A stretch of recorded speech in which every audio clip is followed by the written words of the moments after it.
আপন বোনের সাথে কাজ করলাম বাড়িতে একা পেয়ে।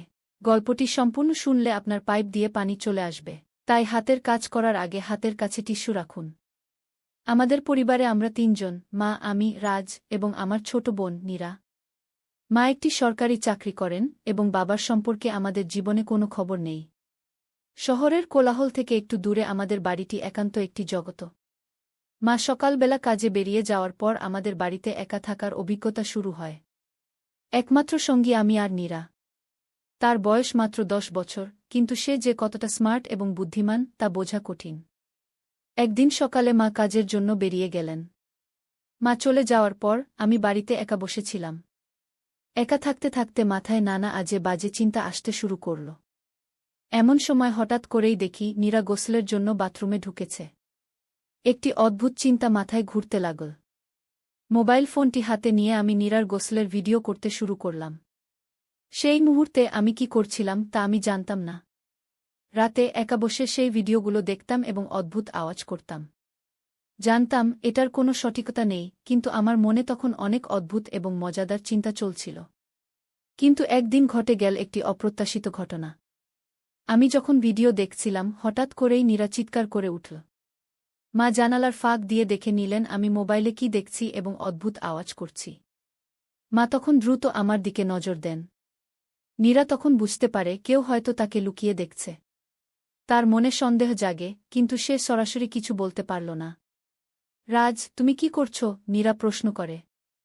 আমি কিছু বলার চেষ্টা করলাম, কিন্তু ভাষা আটকে গেল। আমাদের মধ্যে তখন অদ্ভুত একটি নীরবতা বিরাজ করছে। নীরা বুঝতে পারল যে কেউ হয়তো তাকে লুকিয়ে দেখছে, কিন্তু বাইরে এসে কাউকে দেখল না।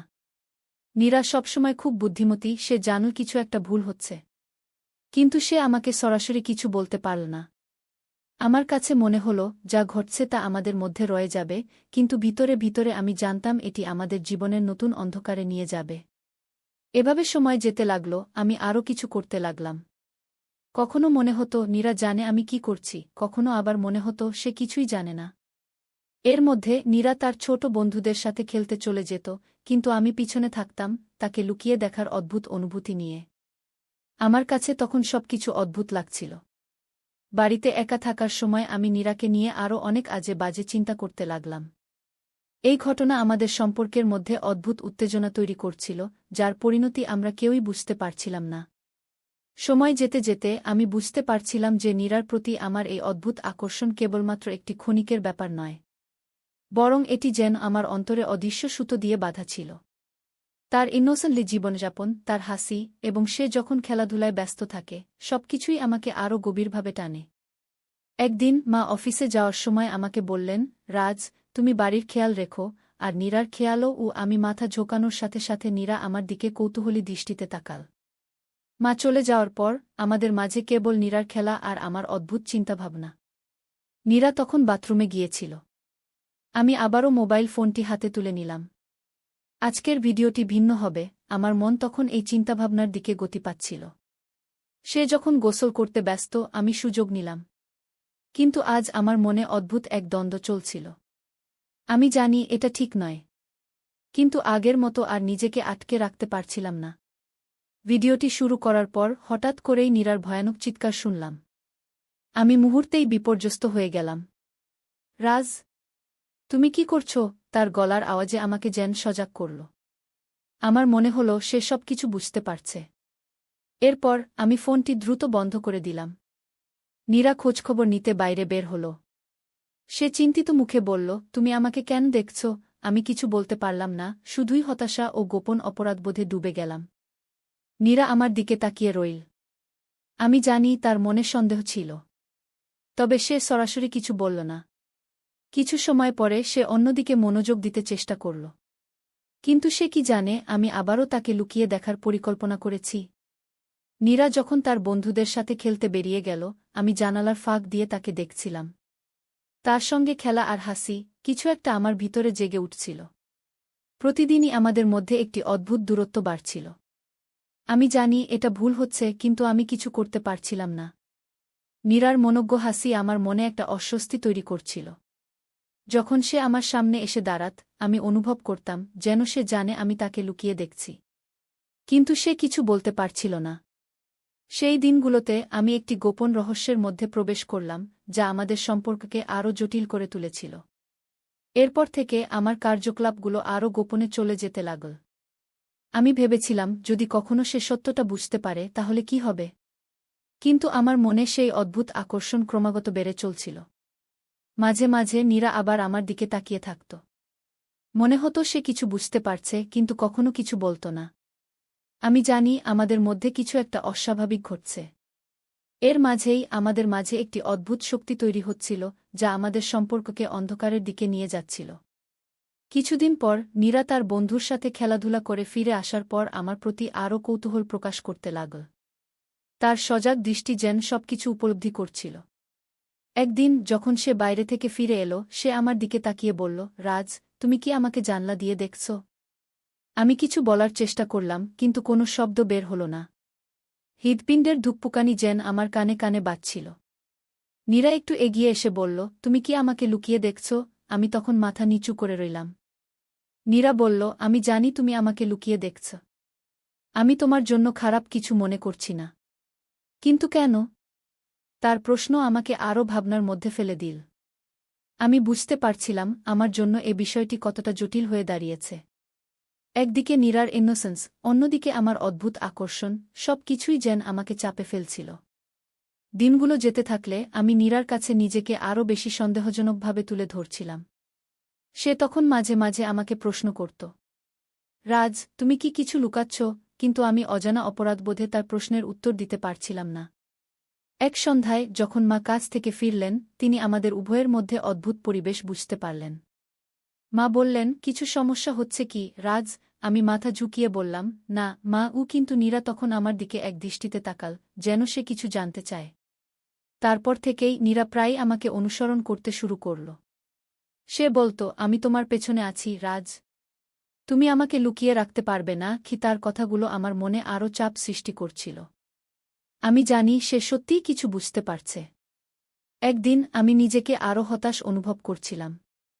নীরা যখন বাথরুমে ঢুকল, আমি আবার মোবাইল ফোন হাতে তুলে নিলাম। কিন্তু আজ কিছু আলাদা হচ্ছিল। নীরা যখন গোসল করছিল, আমি ভিডিও করতে চাইছিলাম, কিন্তু মনে হচ্ছিল সে জানে আমি সেখানে আছি। হঠাৎ সে বলে উঠল, রাজ, তুমি যদি এখানে আসো, আমি বলবো। আমি হতাশায় ফোনটি বন্ধ করে দিলাম। তখন তার চিৎকার শুনে আমি ভীত হয়ে গেলাম। নীরা আসলেই বুঝতে পারছে। আমার মনে হলো এই পরিস্থিতি এক বিপদের দিকে নিয়ে যাচ্ছে। সে যদি সত্যিই জানে, তাহলে আমাদের সম্পর্কের মধ্যে কি অন্ধকার নেমে আসবে? অন্যদিকে আমি নিজেকে চিন্তায় ডুবিয়ে ফেললাম। যদি সে জানে, তাহলে আমি কি করব? আবার সে আমাকে প্রশ্ন করবে, তুমি কেন আমার ভিডিও নিলে? সবকিছু কেমন যেন অবশ হয়ে যাচ্ছিল। সন্ধ্যার দিকে নীরা আমাকে বলল, রাজ, তুমি কি আমার উপর কোনো অসৎ পরিকল্পনা করছ? আমি তখন হতভম্ব হয়ে গেলাম। তার সরল প্রশ্নে আমি ধাক্কা খেলাম। আমি জানি আমি কিছু করছি যা ঠিক নয়, কিন্তু আমি ঠিক বুঝতে পারছিলাম না কিভাবে এটি বন্ধ করব। এভাবেই একদিন আমি তাকে সমস্ত সত্য বলার প্রস্তুতি নিলাম। আমি জানি এটি আমাদের সম্পর্কের জন্য অত্যন্ত বিপজ্জনক হতে পারে। কিন্তু আমি নীরার কাছে সত্যিটা বলার জন্য তৈরি হচ্ছিলাম। রাতে আমি নীরার কাছে বসেছিলাম। সে তখন টিভি দেখছিল, কিন্তু আমি জানি তার মনে কিছু একটা চলছে। তার কৌতূহলী দৃষ্টি আর প্রশ্নগুলো আমাকে আতঙ্কিত করে তুলছিল। আমি যখন তার দিকে তাকালাম, সে জানতে চাইল, রাজ, তুমি কি আমার সাথে কিছু শেয়ার করতে চাও? সত্যি বলতে আমি ভয় পাচ্ছিলাম। কিন্তু মনে মনে ঠিক করলাম, এখনই সময় সঠিকভাবে সত্যটি বলার। নীরা, আমি বললাম, তুমি জানো আমি অনেক কিছু করছি যা ঠিক নয় গি। নীরা একেবারে চুপ হয়ে গেল। কি বলছ? সে শঙ্কিত হয়ে জানতে চাইল। আমি একটু দম নিয়ে বললাম, আমি তোমার ভিডিও নিয়েছি গু। তার চোখ বিস্ময়ে চেয়ে রইল। তুমি কি? কেন? সে চিৎকার করে উঠল। আমি তার চোখের দিকে তাকাতে পারছিলাম না। আমি জানি এটা ঠিক নয়, কিন্তু আমি তোমার প্রতি এক অদ্ভুত আকর্ষণ অনুভব করতাম গু। এটা অসাধারণ, নীরা হতাশার সঙ্গে বলল। রাজ, তুমি কি আমাকে সব সময় দেখছ? কেন তুমি এটা কর? আমি জানতাম এটি শুধু এক রাতের শীতল কথোপকথন নয়। আমার মনে হতে লাগল আমাদের মধ্যে একটা ব্যাপার হয়েছে যা কখনো ফিরিয়ে নেওয়া যাবে না। আমি জানি এটা ভুল, কিন্তু আমি নিজেকে কন্ট্রোল করতে পারছিলাম না। তুমি জানো আমাদের মধ্যে কিছু একটা অদ্ভুত। আমি এটা থামাতে চাই। নীরা কিছুক্ষণ চুপ রইল। আমি তার মুখের দিকে তাকালাম। সে যেন এক গভীর চিন্তায় ডুবিয়ে আছে। রাজ, তুমি যদি সব কিছু মেনে নাও তাহলে আমাদের সম্পর্ক নষ্ট হবে না। আমরা ভাইবোন এবং আমাদের মধ্যে কিছু একটা হওয়া উচিত নয় গিয়ে। আমি বুঝতে পারলাম সে সত্যিই পরিস্থিতি বুঝতে পারছে। কিন্তু আমি জানি না কিভাবে সব কিছু ফিরিয়ে নিতে হবে। আমি শুধু চাই তুমি আমাকে বুঝো। আমার উপর আরোপ করা চাপের পরিবর্তে তুমি আমাকে খুলে বলো। আমি বুঝতে পারব। কিন্তু আমাদের মধ্যে সম্পর্কের সীমা থাকা উচিত। আমি জানি তুমি একা অনুভব কর, কিন্তু আমরা একে অপরকে নিয়ে চলব। এরপর আমি অনুভব করলাম আমাদের মধ্যে আরও একটি স্তর তৈরি হচ্ছে। তবে তা আমাদের মধ্যে একটি ভাইবোনের সম্পর্কের প্রতি বিশ্বাসের সাথে ছিল। নীরা বলল, আমাদের নিজেদের মতো থাকতে হবে। আমি তোমার প্রতি আস্থা রাখি, কিন্তু তুমি যদি আমার উপর চাপ সৃষ্টি করো তাহলে তা সত্যিই বিপজ্জনক হবে। আমার মনে হল নীরা বুদ্ধিমতী সিদ্ধান্ত নিচ্ছে। আমি প্রতিশ্রুতি দিচ্ছি আমি আর কখনো এমন কিছু করব না, আমি বললাম। দিনগুলোতে আমাদের মধ্যে অদ্ভুততা কমতে লাগল। আমরা আবার ভাইবোনের মতো সময় কাটাতে শুরু করলাম। একসাথে পড়া, খেলা, সর্বত্র আমাদের সম্পর্ক নতুন এক মাত্রা পেয়ে গেল। কিন্তু মাঝে মাঝে আমি অনুভব করতাম সেই অদ্ভুত অনুভূতি এখনও আছেই। তবে নীরা সেটিকে উপেক্ষা করতে শিখেছিল। আর আমি জানি আমি আর কখনো সেই পুরানো পথে ফিরতে চাই না। একদিন মা কাজ থেকে ফিরে এসে বললেন, তোমরা দুজন কি ঠিক আছো? আমরা একসাথে হাসলাম। মা বুঝতে পারলেন আমাদের মধ্যে একটি সম্পর্কের পরিবর্তন ঘটেছে। আমরা একে অপরকে নিয়ে নতুনভাবে জীবন যাপন শুরু করলাম। আমি জানি মাঝে মাঝে অন্ধকারের দিকে যাওয়ার সুযোগ ছিল, কিন্তু আমরা তা কাটিয়ে উঠতে সক্ষম হয়েছিলাম। এভাবেই আমাদের পরিবার আবার শান্তি ফিরে পেয়েছিল। যদিও পরিস্থিতি একেবারেই সহজ ছিল না, তবে আমরা সিদ্ধান্ত নিয়েছিলাম যে ভাইবোনের সম্পর্কের উপরে কিছু বিশেষ মূল্যবান। আমরা জীবনের প্রতিটি মুহূর্ত উপভোগ করলাম, আর অদ্ভুততার মধ্যে একটি নতুন সম্পর্ক গড়ে তুললাম। এটি আমাদেরকে আরও শক্তিশালী করে তুলেছিল। নীরার সাথে আমার সেই কথোপকথনের পর আমি ভাবছিলাম সবকিছু হয়তো স্বাভাবিক হয়ে যাবে। কিন্তু সময়ের সাথে সাথে আমি অনুভব করলাম আমাদের মধ্যে সেই অদ্ভুত দূরত্বটা আসলে পুরোপুরি মুছে যায়নি। নীরাও হয়তো আমাকে সম্পূর্ণভাবে বিশ্বাস করতে পারছে না। কখনো কখনো সে আমার দিকে তাকায় যেন আমি এখনও কিছু লুকিয়ে রাখছি। একদিন রাতে যখন মা কাজ থেকে ফিরতে দেরি করছিল, নীরা তার ঘরে ছিল। আমি নিজেও ভাবছিলাম আমাদের সম্পর্ক নিয়ে। হঠাৎ করেই মনে হল নীরার সেই সন্দেহের দৃষ্টিগুলো আবার ফিরে আসছে। আমি তার ঘরের সামনে গিয়ে দেখলাম সে চুপচাপ বসে আছে, যেন কিছু ভাবছে। নীরার ঘরের দরজা খুলে আমি ঢুকতে চাইছিলাম, কিন্তু ঠিক তখনই নীরা ঘুরে তাকাল। তার চোখে আবার সেই কঠিন দৃষ্টি। রাজ, তুমি কি এখনও আমাকে নিয়ে কিছু ভাবছ? আমি চমকে উঠলাম। না নীরা, আমি তো শুধু তোমার খোঁজ নিতে এসেছিলাম। তুমি কি সত্যি বলছ? তোমার চোখ আমাকে বলছে তুমি আবারও কিছু করছ। নীরা ধীরে ধীরে এগিয়ে এল। তার মুখের অভিব্যক্তিতে স্পষ্ট হয়ে গেল সে আবারও সন্দেহ করছে। আমি বললাম, আমি সত্যিই প্রতিশ্রুতি দিয়েছি নীরা। আর কোনো ভুল করব না। কিন্তু সে আমার কথা পুরোপুরি বিশ্বাস করতে পারছিল না। আমাদের মধ্যে তখন এক অদ্ভুত নীরবতা বিরাজ করছিল। এই নীরবতাই যেন আমাদের সম্পর্কের এক অন্ধকার প্রান্তের দিকে নিয়ে যাচ্ছিল। এরপর কয়েকদিন পেরিয়ে গেল। একদিন মা হঠাৎই অফিস থেকে ফোন করলেন। মা বললেন, আজ রাতে খুব জরুরি মিটিং আছে, আমি ফিরতে দেরি করব। তোমরা দুজন ভালোভাবে থেকো গো। মায়ের অনুপস্থিতিতে নীরার মন খারাপ লাগছিল। সে বারবার আমার দিকে তাকাচ্ছিল যেন সে কিছু বলতে চাইছে। আমি তার মনোভাব বুঝতে পারছিলাম, কিন্তু কিছু বলতে সাহস পাচ্ছিলাম না। রাতে যখন ঘুমানোর সময় হল, আমি নীরার ঘরের দরজার সামনে এসে দাঁড়ালাম। হঠাৎ করেই আমি আবারও সেই অদ্ভুত তাড়না অনুভব করলাম। আমি জানি এটি ঠিক নয়, কিন্তু কিছু একটা আমাকে টেনে নিচ্ছিল। আমি দরজার ফাঁক দিয়ে তাকালাম এবং দেখলাম নীরা শুয়ে আছে, কিন্তু সে তখনও জেগেছিল। আমার দৃষ্টি ওর দিকে আটকে গেল। সেই মুহূর্তে আমি আবারও ভেতরে এক অস্বাভাবিক আকর্ষণ অনুভব করলাম। ঠিক তখনই নীরা ধীরে ধীরে উঠে বসল। রাজ, তুমি কি আবারও আমাকে লুকিয়ে দেখছ? আমার হৃৎপিণ্ড শক্ত হয়ে গেল। সে ধীরে ধীরে এগিয়ে এসে বলল, তুমি প্রতিশ্রুতি দিয়েছিলে, কিন্তু আমি বুঝতে পারছি তুমি নিজেকে আটকে রাখতে পারছ না। কি হয়েছে রাজ? আমি কিছু বলতে পারছিলাম না। নীরার কথাগুলো আমার সমস্ত অপরাধবোধকে জাগিয়ে তুল। আমি জানি নীরা, আমি বললাম, কিন্তু আমি চেষ্টা করছি। আমি তোমার থেকে দূরে থাকতে চাই, কিন্তু নীরা কিছুক্ষণ চুপ করেছিল। তারপর বলল, রাজ, আমি বুঝতে পারছি তুমি কষ্ট পাচ্ছ। কিন্তু আমাদের এটা বন্ধ করতে হবে। আমরা এমন অবস্থায় পৌঁছে যাচ্ছি যেখানে আমরা একে অপরকে নষ্ট করে ফেলব।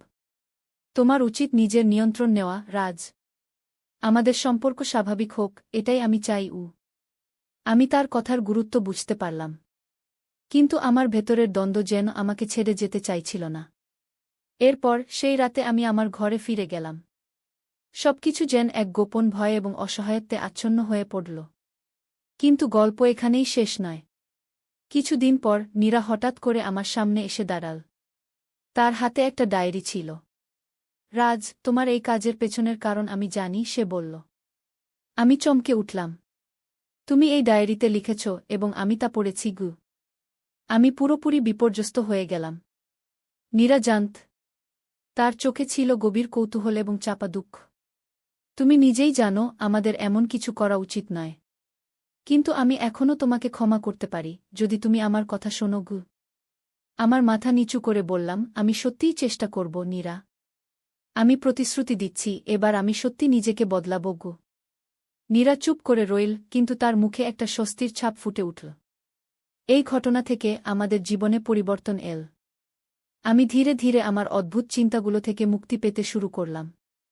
নীরা আমাকে ক্ষমা করেছিল, কিন্তু তার শর্ত ছিল, আমাদের সম্পর্ক সব সময়ের মতো স্বাভাবিক থাকতে হবে। এইভাবে আমাদের জীবনের গল্প এক নতুন পথে এগিয়ে চল। আমাদের এই গল্পটি ভালো লাগলে আমাদের চ্যানেলটি সাবস্ক্রাইব করে ভিডিওতে লাইক কমেন্ট করে দিন।